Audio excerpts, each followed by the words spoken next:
Tits, Wit, and Grit is a podcast created to hold honest, intelligent conversations with women who lead, build, and navigate demanding professional lives. This podcast was born from a belief that women benefit from spaces where experience is honored, perspective is shared openly, and leadership can be discussed in both depth and candor, and maybe even a little laughter. Each episode brings forth voices that will offer insight drawn from their experience, and we will all speak honestly about leadership, resilience, ambition, and personal evolution. So let's get started. Tits, Wit, and Grit. Today's guest is a woman who wears a lot of hats, owns a lot of businesses, and somehow manages to wear all of her hats exceptionally well. Dr. Braley Bourque is the founder and CEO of The Clarity Way, a concierge telemedicine platform. She's also the co-founder and CEO of Neuro, where she leads a team focused on providing advanced traumatic brain injury diagnostic and evaluations that support patients, healthcare providers, and legal professionals. And as if that wasn't enough, she's also the founder of Elevate Her, a community and leadership movement dedicated to helping women grow through faith, health, and purpose-driven leadership. But what I most love about Braley's story is that she's not just talking about leadership, she is living it. She's built multiple organizations. She advocates for women in the healthcare and entrepreneurial worlds, all while staying grounded in her mission to help people become the healthiest, strongest, and most fulfilled versions of themselves. She is a mom and a bonus mom. Please help us welcome Dr. Braley Bourque to Tits, Wit, and Grit. Thank you. I'm so excited to be here. I love this. I love everything about this. Awesome. Well, thank you, Braley. We appreciate it. And I get the privilege of asking you the first question. It's probably the most difficult. You're going to have to study hard to understand it, but it's all about the tits. As in tits. Wit, and Grit. And really, what's your favorite part about being a woman? Oh my gosh. My favorite part about being a woman is we literally can do it all. And I think we can have it all and we can do it pregnant in heels. I mean, I've been on stage pregnant where I've ran off stage to throw up and ran back on stage and no one even knew that, they couldn't even tell I was pregnant. So they're looking at me like, what is wrong with this woman? But you're back on stage in your heels and you're doing it all. And I really believe that women can. So my favorite part is that we're capable and able to manage it all. I always make a joke that women are like spaghetti and men are like waffles. So spaghetti kind of goes everywhere. Everything is multifaceted. We can be on the phone while picking up the kids, where men are really great at compartmentalizing, but they're like waffles. So their mind is like focused on one thing at a time. But women, everything is just integrated in our world. And I think that's our strength. I agree, but I might be slightly biased. I think you're dead on. I think we can multitask like nobody else. And I love it. And I like spaghetti too. Yeah. Okay. And as it relates to the name of our podcast, when you heard it, Tits, Wit, and Grit, what came to your mind, aside from maybe rolling your eyes? Just badass women who are funny, who are just killing it in whatever industry that they're doing. And they're probably looking good while doing it. So again, just, women being able to do it all and to be able to look good while doing it. I mean, I love health. I love women. I really do. And so to make them their most beautiful, capable version is something that I felt this whole podcast is. And so it felt very aligned with really who I am. That's great. Awesome. That is great. I mean, I think you're right. Laura and I actually have had some men in our world where we had the argument of multitasking. And they said, well, multitasking is not capable, people aren't capable of multitasking properly because they can only think or do one thing at a time. And Laura and I both said, no, we multitask all day long, and we probably are multitasking while we're multitasking, and you don't even know that we're doing it. Yep. We love the chance to talk to other women who probably have 400 balls in the air and are happy with the way that, we wouldn't have it any other way. So Yes. Yes, absolutely. Yeah. It's boring being a waffle. Yeah, we don't want to be a waffle. That's great. Spaghetti Okay. tastes better. Yeah. Spaghetti is great. Plus, I'm Italian, so I'm like, oh, spaghetti. That. I'm a Frasca. I love it. Okay. Um, all right. So let's talk. We talked about tits. Let's talk about wit. So, what about levity and humor? How does it play a role in your work and your kind of personal Oh my life? gosh, my life is personal injury. So, I mean, these men out here are funny and a lot of times highly inappropriate. So, I actually was in a meeting with the guy one time and he saw my business card. And when he saw it, I was actually very blonde in my business card. And so when he sat down, he looked at me and looked at the card and he's like, "Are you out here trying to catfish people?" Because I looked, very attractive in my picture. And I looked at it again, I looked at him and I said, "I was thinking the same thing about you."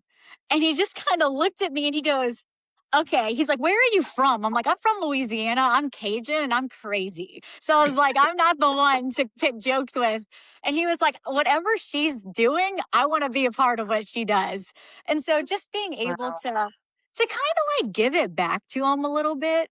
Same thing happens to me just sponsoring events. I'm 30 years old. I'm very young. And so when I go to events, I do like, I hate to say it, tits. I like to look good. So I think you should be conservative to a degree, obviously respectful, but I have a great body. I'm into fitness. So whatever I wear probably makes my body look a certain way. And so if I go to an event and I dress nice, women kind of look at me a little bit differently and men as well. And so a man will come up to me and they'll try to almost put me down by the way they say it, but they'll say, "Oh, who are you with in terms of marketing? Like you're a marketing girl." Because in my industry, most attractive women are more in the marketing space. And I get to look at them and shake their hands and kind of be like, "Actually, I'm sponsoring the whole event."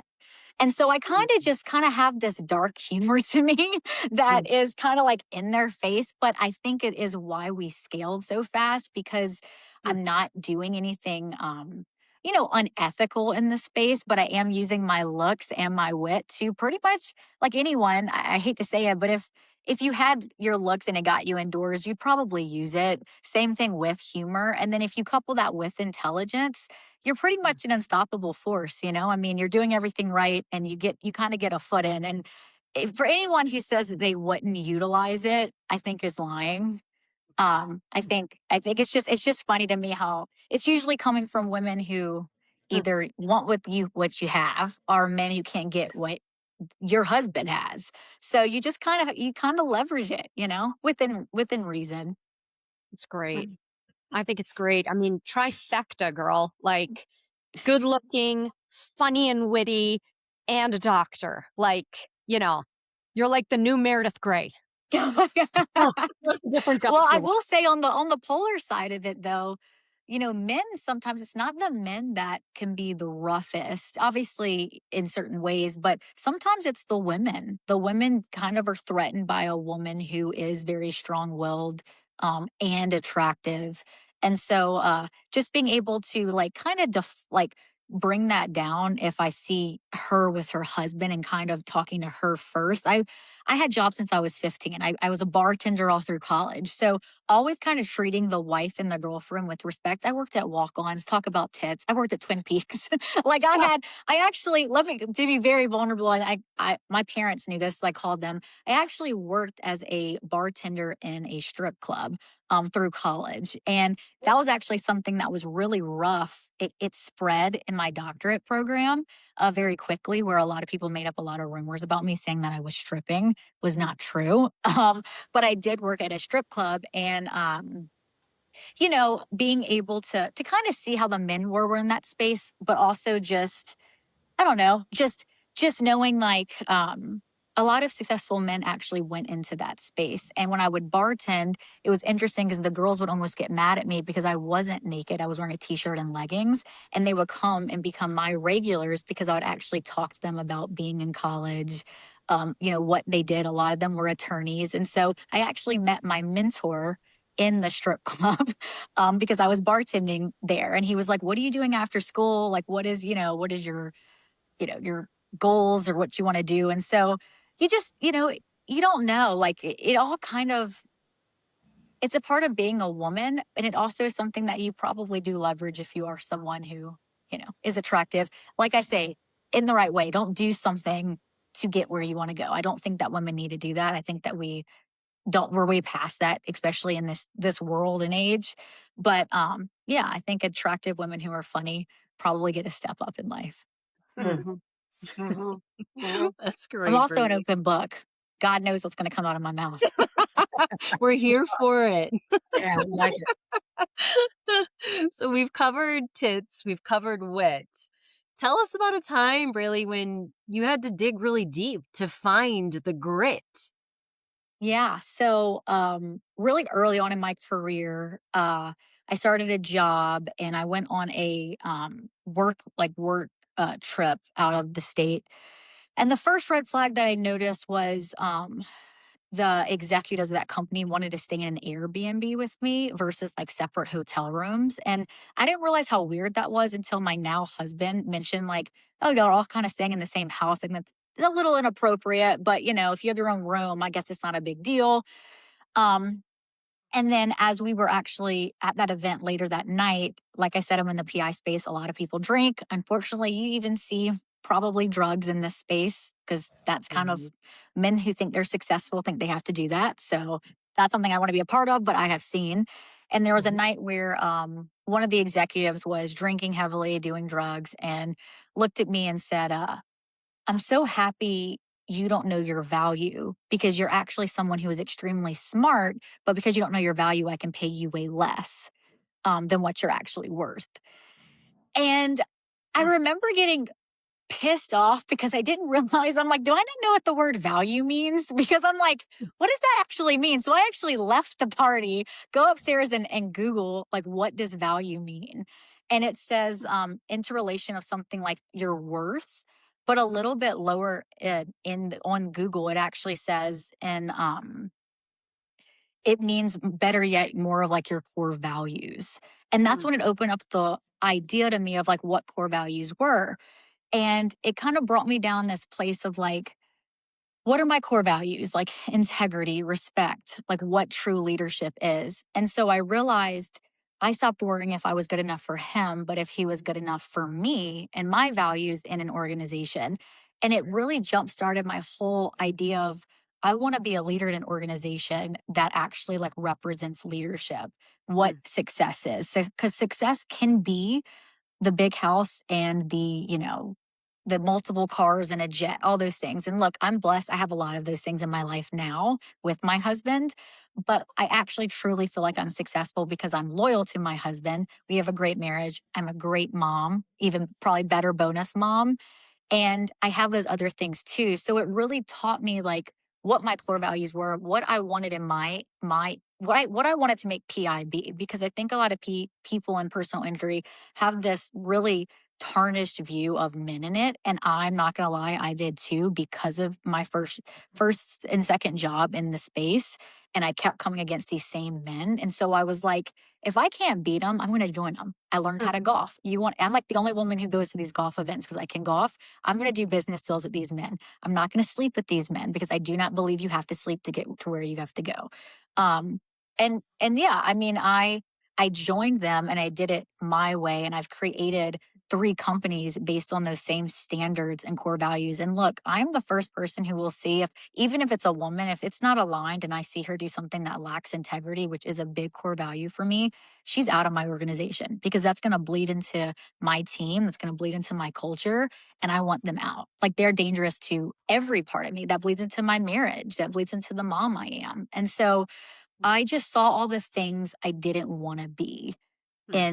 in that space. And even in like in clarity peptides, the peptide industry is doing a lot of unethical things. And so seeing, a lot of things in that. And I wanted to partner with people. And after like 4 conversations with people that I was gonna partner with, I realized we were very different with integrity. And I wanted to do it my way. Mm. Mhm. Awesome. Powerful.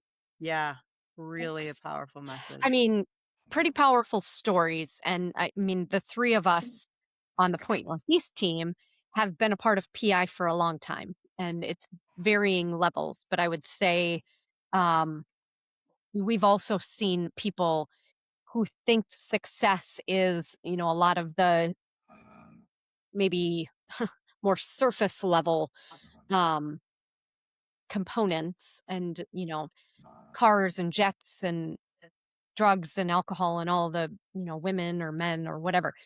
And I am really proud of you that you've said, like, I'm going to do it my way. And you've carved a path now. And now you can bring others with you. Mhm. Yeah. That's Yeah. pretty great. It's been fun and challenging. I mean, I think I would lie if I said it wasn't challenging. When I left that company, it was the most money I had made coming out of school. I had $300,000 of debt. And I'm like, this is terrifying, but it's worse to stay here and have a reputation associated with these people. And so I needed to leave. And, I have actually women now through Elevate Her that's why I created Elevate Her, who have Mhm. come to me and they'll say things like, I'm so scared. Like, I don't know how I'm going to afford to do it. I don't know where to start. And I'm like, I really want you to change your mindset and think what a shame it would be if I didn't do this and how many people I won't reach because of it. Because I've got to help so many women and men, whatever industry it is, because I bet it on myself. And it is hard. Like I still cry today about things. Like, I'm not going to sit here and say I'm a tough entrepreneur because who you become as an entrepreneur is harder than building the business itself. Me and my husband talk about this all the time at night because he has companies. And he's like, man, I'm going through a transition right now. And I'm like, and he's been doing it for 10 plus years. So you're always evolving as an entrepreneur and as a person. And, I think if you can go to sleep at night and know that you did your best and you had integrity, failings just kind of comes with the territory. And Yeah. being being able to pick yourself up and like keep going. Kind of the grit that we talk about. Like Mhm. not everything's going to be amazing. Yeah, it's not. Like You're going to have more problems. Like in my day, I probably have more problems than things going my way. And everyone calls me they need money. I always make a joke. I'm like, everyone yeah. needs money all the time. No one, there was this funny reel on TikTok the other day, and it's like a girl sobbing on like the phone's in her like chest and she's crying and it says entrepreneurship. And then like someone calls on her team and she's like, hi, how are you? And then they get off the phone and she starts crying again. And I'm like, God, if that was like really a meme of my life, because Yeah. it is, because as women, especially, we have families, we have husbands, we have friendships, so you're adding that and entrepreneurship. Just entrepreneurship is hard. It's honestly easier probably doing it with no family, Mhm. because you can be more selfish. So when I see women doing it all, I'm just like, hey, like I see you. Like this is hard. Yeah. Or take bigger risks because if you're a mom and a wife and I mean, if you're the breadwinner of the family, like taking risks is a really, really dicey situation. I Hmm. had goosebumps when you were talking about just kind of leaving all the toxicity behind you and betting on yourself. I mean, that's just so powerful, Braley. And I just, again, I'm like, oh my gosh, you're a good inspiration for a lot of our women listeners. I'll tell you that. Thank you. And Yeah, then and hopefully, and even younger women too. Like it's, you can do it younger too. And look, however you have to do it. I took out capital and funding in one company because I didn't have capital to put in. My husband has never given me any money. He does very well. But when we met, it was really when I stepped into entrepreneurship. And he'll laugh at me because he's like, now we're married. Can I help you with some things? I'm like, no, I want to know that I can do this. And I'm sure there's Mhm. things we want to do together. But the things that I started coming into the relationship, I wanted to know that like I did it myself. And so Mhm. you can, but it's okay to also like go and get capital or have partners. I mean, it's really hard to do your own thing the first go round by yourself. So find your partners and find people that you don't just like, but actually are better at the things you suck at, and being able to not have ego on that and know, this is where I'm probably lacking and this is what you're good at. And Mhm. just kind of start from there. That's really Great great. advice. Yeah. Mhm. And I do think, I mean, you've had a really, kind of early kickstart. I mean, um, what was your kind of impetus to do all of this so fast? Like I Anger, girl, hate, anger. I work, I gotta be honest with you. I think they say a woman literally will get broken up with and they'll have like 5 degrees, $1 million in their bank account by next week. Like I am fueled by people who underestimate me. I knew one part of me in my brain was like, get out of this industry. It's not for you. And then the other part of my brain was like, come back and build something and show them that you can stand with them. And that was what I was fueled by. I was like, I can do this the right way. I can try to unite women in this space and use these women attorneys who are going through the same thing, these women medical doctors. That's what I wanted to create, because we all felt the same way, but no one was doing it, and that was kind of my biggest thing, was kind of bringing that forth in the space. And I love a lot of the women who have kind of started doing more of the networking events. I'm a part of all of them. I sponsor a lot of them because I just want them to know, like, I'm here if you need me. That's really great. Yeah. Really great. And on that too, to be genuine in the space, because we've often talked on this podcast about women, we are our own worst enemies and competing and not really supporting each other, and it's like being genuine of like, yeah, networking is important. I mean, it's just like the guys having their golf tournaments of 50 years or the private clubs or whatever, Yep. we need to be able to do that and not feel bad about it, as well as be genuine about it, of like helping each other out. Yeah. And just, I mean, jealousy, I speak on this a lot, is jealousy is just like a direction of things that you actually want. So if we as women, this applies to so many aspects of our life, but think about when you were younger and a pretty girl came to your friend group, and the first thing you think is, oh, she's really pretty, right? There's like this envious feeling. Women naturally have it. It's very normal. But if we actually saw that was a direction towards something that we want, whether it's she has the husband, she has the looks, she has the job, maybe you'd actually collaborate with her. Maybe you would notice, oh, something I really value is I want that thing. But it's not competition because she has it. And I think at a young age, it was always kind of hard, because at a young age, I was so not a jealous person. So I never understood when people were kind of mean to me, because I was like, man, I would just ask someone if I wanted something, or I would say, hey, let's be friends.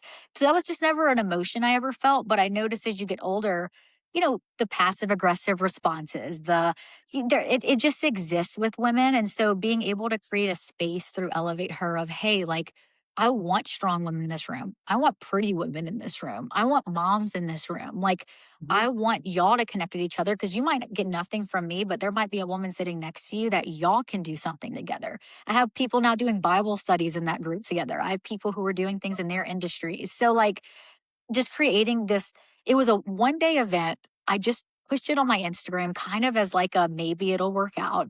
And 100 people, like 300 people signed up, and 50 people showed up. It was a really bad weekend and we didn't have that much space.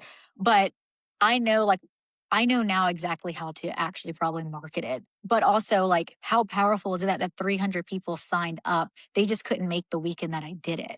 Sure. Without, I didn't have to do a paid campaign. It was just me putting my face out there and saying, I just want to create a space for women, and them saying, okay, and being able to look out in that room and know that, like, they are there because you created it is such a powerful feeling. It's not about a business. It's not like clarity. I'm not selling anything. I'm literally selling connection.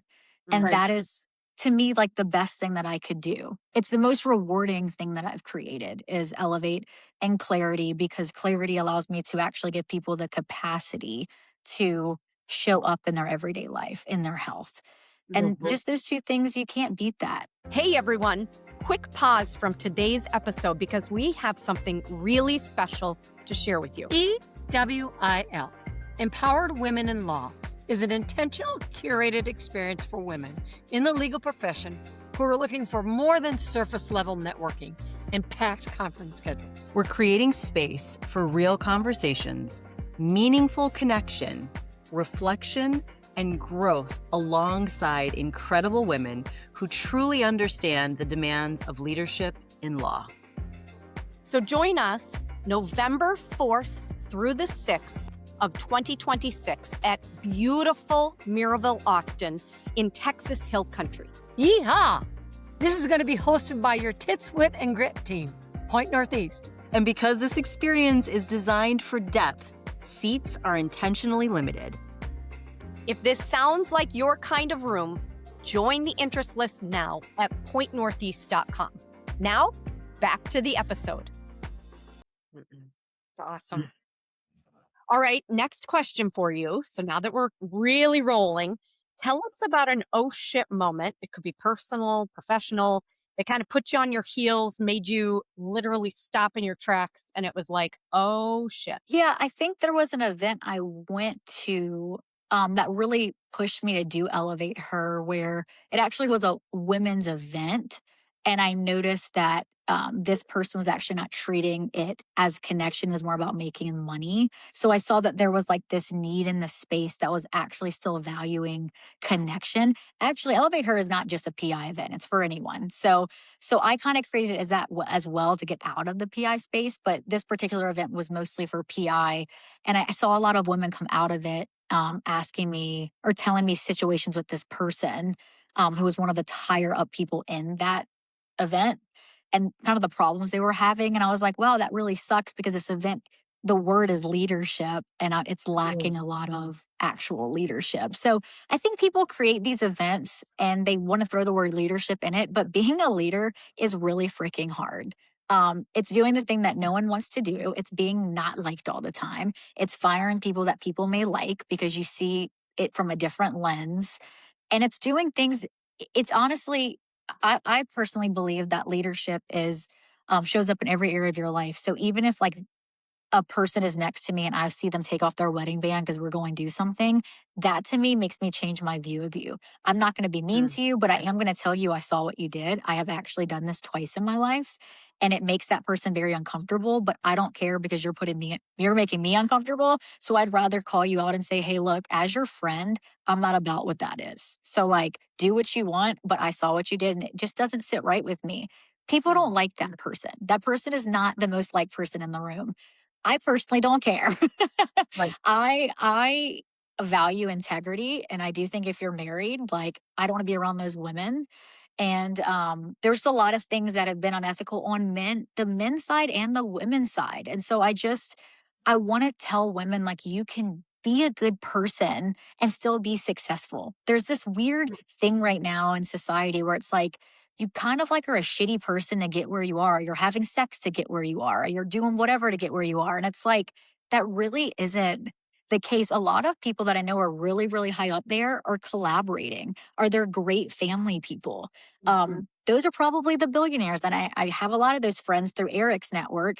And I do see a very big difference between those kind of people and some of the people in the industry. And I'm like, if you were truly successful, like to me, what you're representing just isn't really success. So an oh shit moment was still seeing in the space that they were lacking, even with women, true authenticity and true connection. And I wanted to just not be a part of it. I'm not a part of it anymore. I don't want to be around it. And you hear things through the grapevine, and I hate that is, where that person is. But, sometimes people get excited about the money and they forget the purpose. I have kind of a follow-up question, and I'm just curious. Is it still when people find out that you're a doctor, or is there a level of respect that you are offered because of that, the hard work and dedication that you put into becoming, Dr. Bourque? Yeah. Yeah. Yeah. I mean, I think when I shake someone's hand, I don't actually like to call myself Dr. Braley a lot. I like to just say I'm Braley. But I do think in my space, in the PI space, when I go to a lot of events, I do shake my hand and say, hi, I'm Dr. Braley. Because I think it does create authority. And it is, you worked hard for it. I think you should call yourself by your name.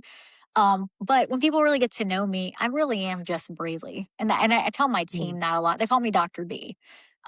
Because I don't need to ever feel superior. I did work really hard, but especially in my organization, they don't really refer to me as Dr. Braley. But I do say it to when I'm marketing because I think it is probably necessary. And I do think it probably changes how men view me. I don't know, but they usually don't treat me weird after that. So I think you're some do, some don't care. Yeah. I think you're right though. Yeah. Okay. Another shit question. No shit. So what either things that you don't put up with, like no shit, not standing for that, or what's one boundary or habit that actually changed the game for you? Men who cheat on their wives is a no, no, I don't play that. Like, I don't go Okay. to dinners after 8 p.m. anymore because I feel like, why am I doing that if you're a family man? It's weird. When I was single in my 20s, and I was just hustling so much. I think I didn't understand it because I wasn't married yet with kids. Now I'm like, what is this 50-year-old dude doing at 10 p.m. wanting to meet me for dinner? It is weird. And so I just don't do that. And plus I want to be home with my family at 10 p.m. And then, I think I may have shared this story before, but I actually had someone's wife call me because I went to a late dinner. I was not married to Eric yet. And she called me and I have nothing to hide in my life. I'm very much an open book. And so I had her on speaker and she's cursing me out, telling me to stay away from her husband. I'm over here thinking like, what is going on? Because I know I did nothing wrong. And so, I'm thinking like my ego is kind of getting high because I want to go off on this lady. But as she's talking, I just realize, oh my gosh, this man has put this woman through so much shit that she's calling probably random women thinking that they're sleeping with her husband because he probably is sleeping with a bunch of women in this space. She probably saw my picture and thought she looks young and whatever. And I actually told her, I'm sorry on the phone. Yeah. I said, I'm sorry you're going through what you're going through. I'm not sure what your husband is doing, but it's not with me. And she was, I think she's pregnant. I don't know enough about it, but I do Sure. feel like um it makes me very sad that's somewhere a woman would be. And so I do not do really the dinner thing anymore. I'll do lunches, and if someone gets weird about that, then we can do a Zoom. Yep. Okay. But Yeah. I like I it. mean, if we're talking about work, you could eat your dinner in front of me, but we can do it on Zoom call. Right. And so, and I guess to speak on a little bit when we were talking about the tit section of it, I do probably dress a little bit more conservative at events because I feel like I almost have to as a woman, especially as like an attractive woman. I would say I'm subjectively attractive, and I feel like I do have to almost overly dress conservative so that I have to still instead of saying, "Hey, I'm Dr. Braley" to everyone, just dressing better leaves less attention on me, which which does suck as a woman. You shouldn't have to do that, but I do think there is a level of dressing respectfully that you should do. I don't think everything Mhm. should be out in an event, but it is unfortunately kind of how that industry is. Sure. Sure. And so I don't want anyone's wife to see me when I'm shaking their husband's hand that is an attorney, and the first thing they do think is, she's sleeping with my husband, or what is she wearing? Because unfortunately, it's just kind of how it is. I'm so Right. opposite. If I see an attractive woman, I'm like, all my friends are highly attractive and literally all entrepreneurs. And some of them are more successful than me. So I'm just like, I don't get it. I don't understand Yeah. it. But I try to, not, I don't want to just put everything out there and then just make more issues because it's not necessary. Yeah. It Um, becomes a distraction of who you are. yeah. It So to I don't feed need, content over. Yeah. yeah. And I think my looks are the most boring thing about me. I mean, I Yeah. think I'm so much Well, more than that. Like that's I great. think I'm really smart and I actually think I am very funny. That's And good. That's looks awesome. it's just, yeah, it's the least important thing and the least cool thing about me. So let's talk about good shit. Let's celebrate the good stuff. What's some good shit?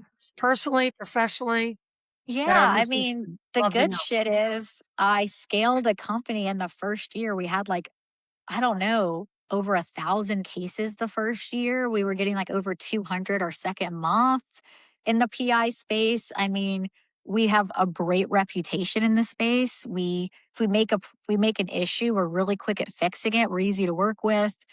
Um, yeah, I mean, all the good things is, I mean, all those bad things allowed me to create a space to do all the good. I Yeah. mean, that really is the truth. So even in the peptide space, I've been on peptides for years before I started my company, and I realized all the things that were wrong in the space. So it's like you Mhm. really have to see all the issues to create the solution. Like if you're not in the shit, Mm. you don't really know what to fix. And if you're not like creating something from scratch, you don't know all the positions So you don't know what to hire for.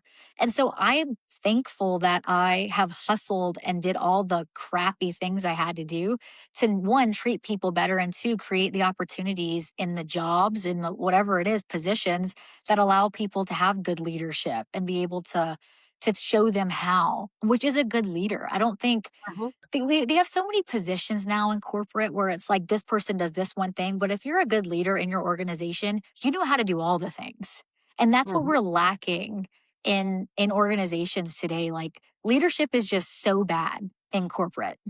And Mhm. I don't know why it is that way. I just think they hire CEOs that are great at scaling, but they're not people. So you don't know Yeah. how to scale a team, which is the only way you're going to scale is if your team actually believes in what you're doing. They Mhm. lost So connection with their humanity. very, yeah. I mean, Yeah, they're only worried about numbers, which is cool. The COO could do that, but the CEO should still be kind of the visionary and the connection of the company, not HR. yeah, I think they're missing that. yeah. I love that. I don't Real disagree. I'm sorry, Tracy. I saw a quote the other day was, in order to get out of it, you have to go through it. Mhm. And I Yep. was like, yeah, so many people want to go around to get on the other side or whatever. It's like, nope, whatever that journey is, you Yep. just got to go through it. And social Mhm. media is the worst thing for the younger generation because they don't see all of what's going on behind it. And I think the actual influencers are the ones who kind of document the journey. And those are the people I like to follow. I mean, I don't care about all the other stuff, but I think they're showing, the cars and all the things. And look, I love to post those things to motivate people, like in some ways, but I talk a lot to people through my story and kind of share more of the business things that I've done and my relationship that I'm happily married. And you can have two entrepreneurs in a marriage and be Mhm. successful and family and all Mhm. the other things. So they actually say, a man who has a good wife can scale way more companies than a man who, doesn't have a supportive wife or isn't married. Mm. Mhm. You need that. And you also need sisterhood. You need people who are also entrepreneurial in your corner because unfortunately, like it's very hard to connect with people who just aren't going through that same Yep, process. for Mhm. sure. Yeah. Mhm. Yep. Really, you've talked a lot about leadership. I'd love to know if you've got a story that you could share a little bit about a leadership or a growth lesson that you experienced that was hard, but now it's something that truly is part of your leadership DNA. Yeah. So I actually, when we first started my first company, I have two partners, and it was the first time I ever had partners. So there was a lot of ego death that had to happen through that journey on all sides, all of us. We were all in our late 20s, like trying to grow companies. And we hired this person who I immediately was like, nope, this is not a good egg. And one thing I will say that women do have is discernment. I believe that that is Mhm. something like Mhm. God has Yep. put in us is discernment. And so my other two partners are men. And I'm like, I just don't think this person is a good fit. And I'm the CEO, so I'm more in the day to day working with this person, and I'm seeing the culture changing, people calling me, complaining about this person. A lot of power play with me because I was actually younger than her. Mm. And she did not respect me. She did not. So they called me Dr. B, but she would purposely call me Braley. But you could tell it was like the energy was just to be combative. Mhm. And so I was like, okay, I'm gonna really challenge myself. I was telling my team, my partners, like, I just don't think this is gonna fit. They challenged me and said, I think you should go out of your way, sit down with her, kind of really go through a process with her. And so I did all of this multiple times. And it was still this very combative, like undermining my authority. She just didn't like me. I mean, it was very odd because she would even tell the team things about me and like just undermining me. It would always get back to me. The funniest part is people don't realize everyone like wants to be the owner's friend. So they're all going to tell me everything that is ever being said. So I'm like, I know everything that's been said. Long story short, I ended up firing this person. We all three got in a call. We let this person go. She tried to sue our company for things that was not true. She told people in the industry that she did sue us. It's never happened. She has nothing to sue us over. Mm. Just trying to tarnish like my reputation when I really worked hard to build it. I actually went out of my way to like help this person when I really never wanted to hire them anyway, because they were difficult. And um, and so just all these lies, and to the point where actually two people that hired this person after called me directly saying that she was saying such bad things about me, but they were having the same issues that I was having. So actually kind of relied on me for that. And they were like, wow, you're not saying anything bad about this person. They were like, you're just saying, hey, look, if that's the issues you're having, it's probably not part of your culture. Good luck. I still don't talk bad about this person. I got, I had everything documented, obviously, so that if anything ever happened. But even to the point where in the nitty gritty, she tried to get a specific person involved. And this person saw all the emails and actually responded on my behalf and was like, actually, Dr. Braley did literally everything she can. She's right. This isn't something you can sue over. And so what that ultimately taught me was discernment. Like, I really there's a couple ways to look at it because as a leader there's going to be personality types that are more difficult to get along with. Like, I don't know if you ever heard of the disc, but there's like the DISC. I sometimes struggle with DC personality types. The reason is I'm a high I with D, so I'm all about connection and also like goal. Give me a goal and I can do it, and I'm gonna like talk about the collective, like everyone, we got there as a team. I sometimes find that DCs, this isn't just true, this is my opinion. DCs are very calculated, which can come off cold. They're not cold people. They just like the facts. And sometimes the facts bother me because I'm not operations. So people who are only facts and not any emotion, I struggle with. And I find that that type has come up in my life because you need operations. It's very important in your company. And so I've learned as a leader how to understand it's a personality difference, but what the difference is between just personality and like values and integrity. Because this person was undermining me, not just saying facts. There's a difference between being straightforward and being respectful, but being someone who is literally just trying to put you down in the process. And so it really it taught me to I knew there was things that this person said about her old boss that I noticed immediately probably needed to just not hire them. And I now my team trusts me, my partners trust me more. So whenever I'm kind of in charge of the hiring process, but I always talk to them and get their feedback, and they're like, Braley, whatever you think. Because I allowed, because I did do it their way. I didn't just not hire this person. I tried it their way. And I was like, hey, look, I just have a bad feeling. And so they're like, obviously that's your strength. So we're just going to go with it. But it actually created trust between us, and it allowed us to be better teammates. Yeah. And yeah, I mean, and that is hard because when you do work really hard for your reputation, you don't do anything wrong. You try to create something that is connection, and then someone comes in to your culture and just tarnishes it. You're left being like, oh my God. And then your teams, now they're starting to kind of push back on you. And you're like, this person is like, what is going on? And it only takes one. So you do have to protect your team. And, if there's someone bad, you got to get them out. That discernment is interesting. I think trusting it is a lesson that I've learned too, of like, okay, trust your gut. And we've talked about that on the podcast a number of times, whether it's the creep meter or, the intuition about a person. And yeah, it's great. It's a really great story. I have a question for you on maybe the mentors in your life, just kind of who was impactful as you became, a leader. It could be men, it could be women, it could be both. I'm curious who helped you. Yeah. So it's funny you asked. So one of the first people in my life was a mentor. And that's the one that I saw actually was doing a lot of the wrong things. And it kind of showed me who I wanted to be. So I kind of got a bad taste in my mouth with mentors because I was like, this person was someone that I hate to say the word venerated, but I did. I put him on a pedestal and I felt like he was everything I wanted to be. So that was really tough for me. But I got to be honest, my husband is my biggest mentor. He is a consultant. He's big on leadership. And so a lot of times in my life when things were happening, he would say, hey, this is a leadership thing. And he's like, that's lacking this. And he's like, you know why? Because your core value is that. And so I've actually learned who I am a lot through his direction because this is literally what he does. And yeah, I would say that he is my biggest mentor and my best friend. And although we don't do anything together through business financially at all, he has made me the business owner that I am. And he has great mentors. So he's learned through them. So I kind of just get like the benefit. Great. It's really What do you see as the future for women leaders? I think nothing's going to hold us back. I mean, I think women now, like the whole that we can't be where men are is just dead. I also think like um the whole it's lonely at the top phrase is dead. Like it's not. I'm not lonely at all. I have strong women around me.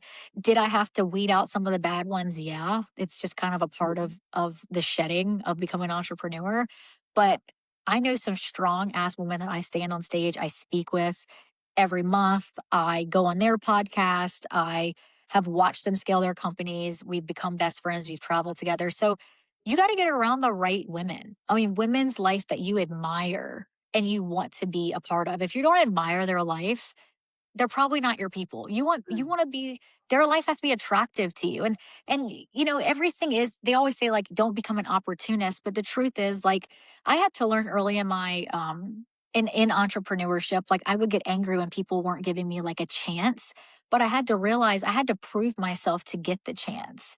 And so Sure. now that I have people coming to me, I am always very kind, always try to help, but I do like everyone wants to become a part of something that's great, but no one wants to help you when you're not great yet. So Mhm. I kind of try to create the balance of, hey, you don't have to provide an opportunity for me to help you, but also like for people that I admire, they're going to be above me or better because that it wouldn't make sense for me to admire someone who isn't doing what I'm doing. Mhm. For sure. Yeah. That's great. So, Braley, we're kind of coming up on time, and one of the things that we love to do with our guests is kind of a lightning round of questions. Oh Lord. Are you game? I'm game, but I don't know what's about to happen. I talk too much. The guardrails are coming off. Let's go, girl. Oh Lord. All right. So, what is your favorite book that helped shape you? Oh my God. Okay. I can't think of it right now. I can't think of it right now, but I have one. Oh, Traction. The book is Oh, Traction. I don't know yeah. who it's by. I don't know if you ever watched it or read it. Sorry. But it teaches you literally how to create a company. Yep. Yep. I think it's Me probably too. just to the right of where Sarah's Sarah's sitting. got So, it. Oh, yeah. Traction. We all have it. Yep. yep. We Mhm. love it. Yep. Gino Wickman. Mhm. Yep. It's a good Yep. one. What is one thing that reliably grounds you when things get real heavy? Faith. Mm, Easily faith. There's all the things that have happened in my life. Like, yes, I've worked hard, but when you just don't know what to do, kind of just relying on your faith. mm, Mhm. that's beautiful. I love that. What is one thing few people know about you besides the That bartending at the strip club? Yeah, I know. I mean, I don't even care because it became such a thing in school, and I was like, whatever, it's not that deep. um, they don't know about me is I actually sing. I did Really? performing arts. I did American Idol when I was 15, and I did get the golden ticket. But you have to go through 7 rounds of producers, and I didn't make it through the third round in New Orleans because of my age. I was 15, and they weren't taking minors. They can only take so many. So yeah, I sing. Oh, Wow. wow. What Wow. Are you sort of soprano, genre? alto? Like where? Like, Yeah. I'm like alto too, so I have like a good like I sing my prettiest sound is in my mix. mm. Mm. So yeah, it's like it's alto too. Okay. So I have to ask a question. This is not lightning, but like, so what singer do you like? If someone said she couldn't be on the show, I would stand in for her because I sound like her. I admire Oh, her. I don't know who I sound like because my background is in performing arts. Like I was Annie when I was young, so I'm very Oh. theatrical. And that's also something American Idol doesn't really love. Yeah. But my favorite person to sing songs from is Lady Gaga. I think she has a great voice. I think she's a beautiful. I think when you actually hear her sing, like I've seen her live, she has a phenomenal voice. It's just the music she puts out is very pop, Mm, Yeah. Right. but she has a great sound. that's Cool. great. That's really good. All right, my friend, one last question. What is your happy hour drink of choice? And it could be non-alcoholic, but just happy hour drink. My happy hour drink is probably a dirty martini. Yeah? So, With yeah, you know why? Because when I was young, I watched Sex in the City yeah. and I saw her sitting there. She ordered a Manhattan though. And I told Mhm. myself, my mom thought I was crazy, but I was like, one day I will be in a city and I will order myself, like at a bar, a martini. And Mm, then I remember when I was 22 and I moved here, the first thing I did in Buckhead was go to a bar by myself, order a martini, and cry because I felt like I had made it. Oh, I was like, I finally have my martini in the city and I'm only 22. Like, this is the start of my Sex in the City. Look at you 8 years later, my friend. That's awesome. that's Yeah. That's great. amazing. And That's good choice. We'll go to happy Yeah. hour. Yep. Yeah. Yeah. We love a dirty martini. Yes. We do get to Atlanta quite a bit, my dear. So Yeah, we do. we're going to have I've that, always been that dirty awesome. martini. Yeah. I love it. Good. Well, I have to say thank you so much for all that you've done for women in your world and in the community and empowering folks to kind of believe in themselves. And thank you for being on the show too. So I appreciate it. Thank y'all for allowing me to share a little bit about my story and maybe inspire some people, older, younger, that, you really can do it all. And I do believe you can have it all. that's it for today's episode of Tits, Wit, and Grit, where bold women, big ideas, and a little bit of fearless attitude collide. If today's conversation sparked something for you, share it with someone who needs it. And make sure you're subscribed so you don't miss what's coming next. Remember, show up with confidence, trust your wit, and never underestimate the power of grit. See you next time.